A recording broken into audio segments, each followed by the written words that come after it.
ইতিহাস ও ঐতিহ্য নিয়ে ঘেরা আমাদের এই ময়মনসিংহে রয়েছে বেশ কয়েকটি জমিদার বাড়ি। তার মধ্যে অন্যতম একটি জমিদার বাড়ি হচ্ছে মহারাজ শশীকান্ত আচার্যের বাড়ি, যা বর্তমানে ময়মনসিংহের শশী লজ নামে পরিচিত। প্রিয় দর্শক, আজকের এই ভিডিওতে আমরা শশী লজ ঘুরে দেখব এবং এর ইতিহাস সম্পর্কে জানব এবং জানানোর চেষ্টা করব। যারা ময়মনসিংহের বাহির থেকে আসতে চাচ্ছেন তারা সর্বপ্রথম ময়মনসিংহ মাসকান্দা বাস স্ট্যান্ডে চলে আসবেন। দেন আপনারা মাসকান্দা থেকে কিছু ব্যাটারি চালিত অটোরিক্সা পেয়ে যাবেন। জনপ্রতি 30 টাকা ভাড়া দিয়ে সরাসরি চলে যেতে পারবেন শশী লজ এর মেইন গেটে।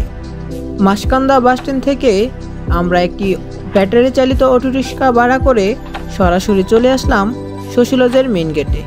এখানে আসতে আমাদের সময় লেগেছে 8 থেকে 10 মিনিট।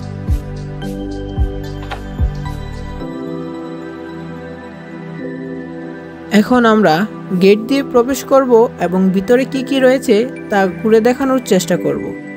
ভিতরে প্রবেশ করার মাত্রই আপনার হাতের বামে পাবেন টিকিট কাউন্টার। শশী লজে প্রবেশ করতে হলে আপনাকে জনপ্রতি 30 টাকা দিয়ে টিকিট সংগ্রহ করতে হবে। তাই আমরা টিকিট সংগ্রহ করে ভিতরে প্রবেশ করলাম। জেনে রাখা ভালো, শশী লজের সাপ্তাহিক ছুটির দিন হলো রবিবার। তো চলেন শশী লজের সৌন্দর্য উপভোগ করা যাক এবং এর ইতিহাস সম্পর্কে জানা যাক। মুক্তাগাছার জমিদার সূর্যকান্ত আচার্য চৌধুরী ছিলেন নিঃসন্তান। তারপরে তিনি দত্তক নেন শশীকান্ত আচার্য চৌধুরীকে। বড় প্রিয় পুত্র ছিলেন শশীকান্ত আচার্য চৌধুরী। পরবর্তীকালে তিনি হবেন মুক্তাগাছার জমিদার। সূর্যকান্ত আচার্য চৌধুরী ময়মনসিংহের প্রাণকেন্দ্রে গড়ে তোলেন একটি সুবিশাল অট্টালিকা। তার নাম দেন প্রিয় পুত্রের নামে শশী লজ। 1897 সালে এক ভূমিকম্পে এই শশী লজ কিন্তু সম্পূর্ণ ভেঙে ধ্বংস হয়ে গিয়েছিল।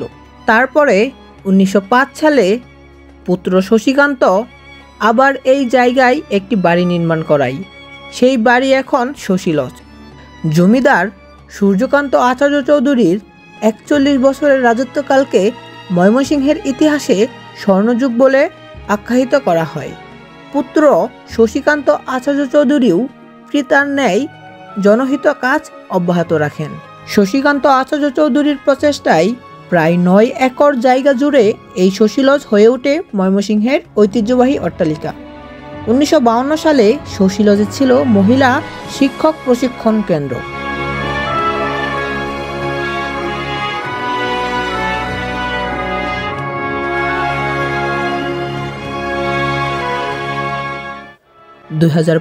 সালে বাংলাদেশ সরকারের প্রত্নতত্ত্ব অধিদপ্তর শশী লজ অধিগ্রহণ করে এটিকে মিউজিয়াম হিসেবে গড়ে তোলেন।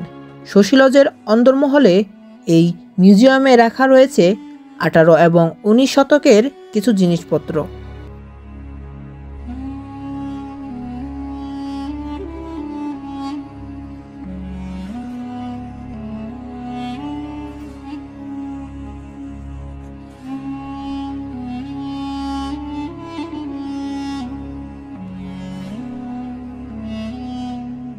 এই শশী লজে শুটিং হয়েছিল হুমায়ুন আহমেদের রচিত এবং নওয়াজিশ আলী খান পরিচালিত বিখ্যাত ধারাবাহিক নাটক হয়ময়ের, যা বিটিভিতে সম্প্রচারিত হয়েছিল।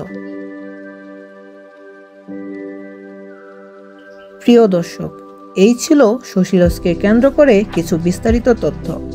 ভিডিওটি ভালো লাগলে চ্যানেলটি সাবস্ক্রাইব করে পাশে থাকবেন। পরবর্তীতে আবার দেখা হবে অন্য কোনো নতুন ভিডিওতে।